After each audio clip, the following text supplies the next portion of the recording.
حضرت حذیفہ رضی اللہ تعالیٰ عنہ سے روایت ہے کہ حضور اکرم صلی اللہ تعالیٰ علیہ وسلم نے فرمایا 72 چیزیں قرب قیامت کی علامت ہیں۔ جب تم دیکھو کہ لوگ نمازیں غارت کرنے لگے، یعنی نمازوں کا اہتمام رخصت ہو جائے گا،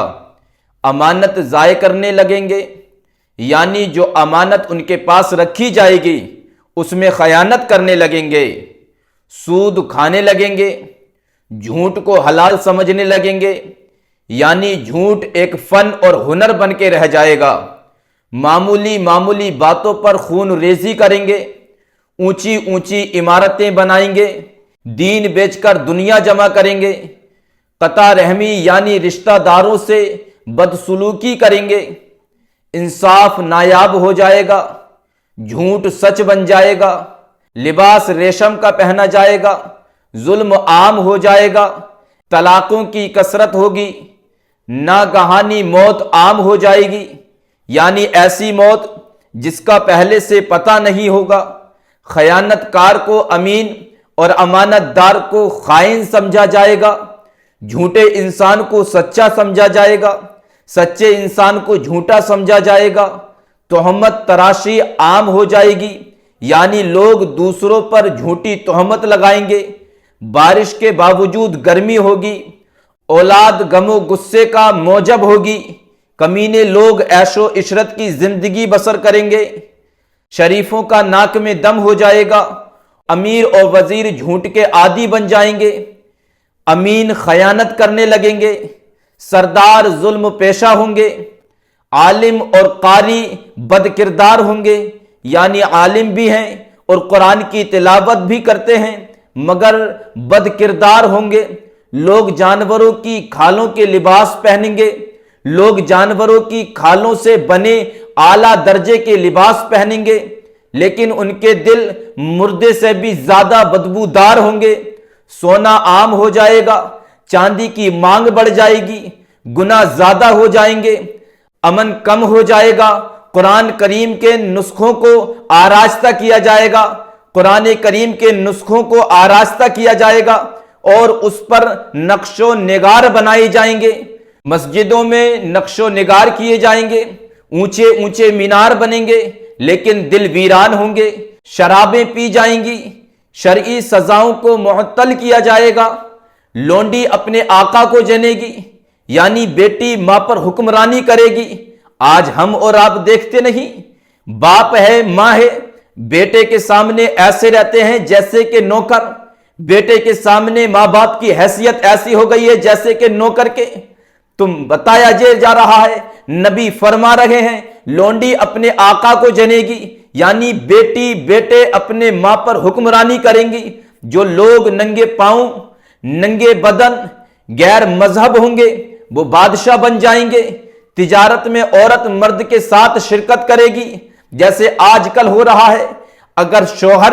تجارت کے لیے جا رہا ہے تو اس کی بیوی بھی جا رہی ہے، مرد عورتوں کی نقلیں کریں گے، عورتیں مردوں کی نقلیں کریں گی، یعنی مرد عورتوں جیسا حلیہ بنائیں گے اور عورتیں مردوں جیسا حلیہ بنائیں گی، غیر اللہ کی قسمیں کھائی جائیں گی، یعنی قسم تو صرف اللہ یا اللہ کی صفت کی کھانا جائز ہے، دوسری چیزوں کی قسم کھانا حرام ہے۔ مسلمان بھی بغیر کہے جھوٹی گواہی دینے کو تیار ہو جائیں گے، صرف جان پہچان کے لوگوں کو سلام کیا جائے گا، حالانکہ حضور اکرم صلی اللہ تعالی علیہ وسلم نے فرمایا کہ جس کو تم جانتے ہو اس کو بھی سلام کرو اور جس کو تم نہیں جانتے اس کو بھی سلام کرو۔ غیر دین کے لیے شرعی علم پڑھا جائے گا، یعنی شرعی علم دین کے لیے نہیں بلکہ دنیا کے لیے پڑھا جائے گا، آخرت کے کام سے دنیا کمائی جائے گی، مال غنیمت کو ذاتی جاگیر سمجھ لیا جائے گا، امانت کو لوٹ کر مال سمجھا جائے گا، زکوٰۃ کو جرمانہ سمجھا جائے گا، سب سے رذیل آدمی قوم کا لیڈر اور قائد بن جائے گا، آدمی اپنے باپ کی نافرمانی کرے گا اور اپنی ماں سے بدسلوکی کرے گا، دوستوں کو نقصان پہنچانے سے گریز نہیں کریں گے، شوہر بیوی کی اطاعت کریں گے، بد کرداروں کی آوازیں مسجدوں سے بلند ہوں گی، گانے والی عورتیں داشتہ رکھی جائیں گی، گانے بجانے والے سامان سنبھال کر رکھے جائیں گے، سرے راہ شرابیں پی جائیں گی، ظلم کو فخر سمجھا جائے گا، انصاف بکنے لگے گا، یعنی عدالتوں میں انصاف فروخت ہوگا، پولیس والوں کی کثرت ہو جائے گی، قرآن کریم کو نغمہ سرائی کا ذریعہ بنایا جائے گا، درندوں کے کھال کے موزے بنائے جائیں گے، امت کے آخری لوگ اپنے سے پہلے لوگوں پر لعن طعن کریں گے، یعنی کہ تنقید کریں گے، لوگ ظلم کریں گے اور ظلم کر کر فخر کریں گے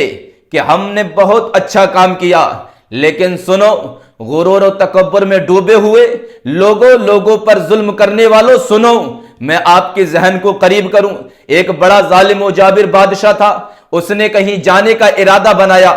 تو اپنے غلاموں سے کہا، جاؤ پہلے کپڑے لاؤ تاکہ زیب تن کیا جائے۔ ایک سے ایک قیمتی جوڑا لایا گیا اور وہ ناپسند کرتا گیا، آخر میں سب سے عمدہ لباس پہنا، اس کے بعد سواری کے جانور لانے کا حکم دیا، اچھے سے اچھے جانور بھی پیش کیے گئے، بہت چھان بین کے بعد سب سے عمدہ گھوڑے کا انتخاب کیا، بڑی شان و شوکت کے ساتھ گھوڑے پر سوار ہو کر مغرورانہ انداز میں روانہ ہوا، غرور و تکبر کا ایسا پتلا بن گیا کہ کسی کی طرف نظر بھرنا بھی پسند نہ کرتا۔ اتنے میں ایک شخص پرانی وضع اور معمولی صورت کا آیا اور اس نے بادشاہ کو سلام کیا۔ متکبر بادشاہ نے اس کا جواب نہ دیا، اس شخص نے بادشاہ کے گھوڑے کی باگ پکڑی اور بادشاہ اس شخص کی حرکت پر غیظ و غضب میں ڈوب گیا اور غصہ و جلال میں بولا، تو نے بڑی گستاخی کی ہے، تیری اتنی ہمت کہ تو نے میری سواری کی باگ پکڑ لی، تو فوراً باغ کو چھوڑ دے۔ اس نے کہا، بادشاہ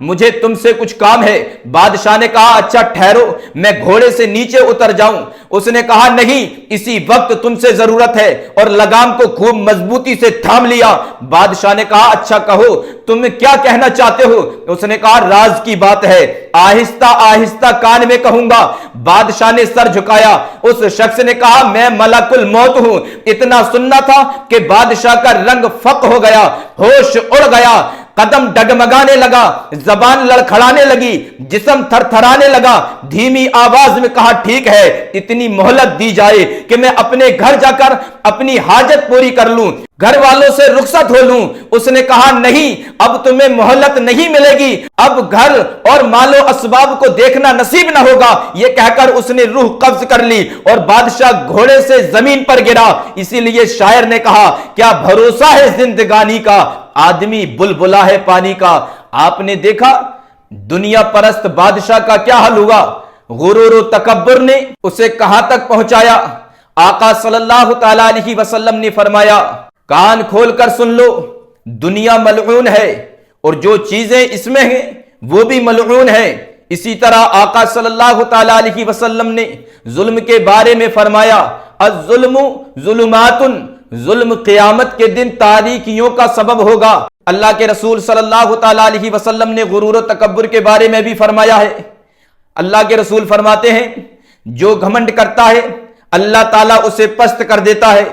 یہاں تک کہ وہ لوگوں کی نظروں میں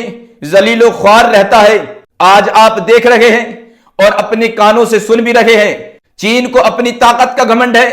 نیپال کو اپنی طاقت کا گھمنڈ ہے، پاکستان کو اپنی طاقت کا گھمنڈ ہے، افغانستان کو اپنی طاقت کا گھمنڈ ہے، روس کو اپنی طاقت کا گھمنڈ ہے، لبنان کو اپنی طاقت کا گھمنڈ ہے، اور امریکہ کو اپنی طاقت کا گھمنڈ تھا کہ میری ٹکر کوئی نہیں لے سکتا۔ لیکن اللہ رب العزت نے اس پر ایسا عذاب نازل فرمایا ہے کہ اس کے جتنی بھی طاقت تھی وہ تمام کی تمام طاقت ایک جگہ دھری رہ گئی اور اللہ نے اسے لوگوں کے سامنے ذلیل و رسوا کر دیا ہے۔ معلوم یہ ہوا کہ سب سے بڑی طاقت اللہ کی طاقت ہے، اللہ کے سامنے کسی کی طاقت نہیں۔ تو جو لوگ غرور و تکبر میں ڈوبے رہتے ہیں، اللہ رب العزت ان کی جلد ہی پکڑ کرتا ہے، اور جب اللہ پکڑ کرتا ہے تو صرف اور صرف لوگوں کے سامنے انہیں رسوائی ہی اٹھانا پڑتی ہے۔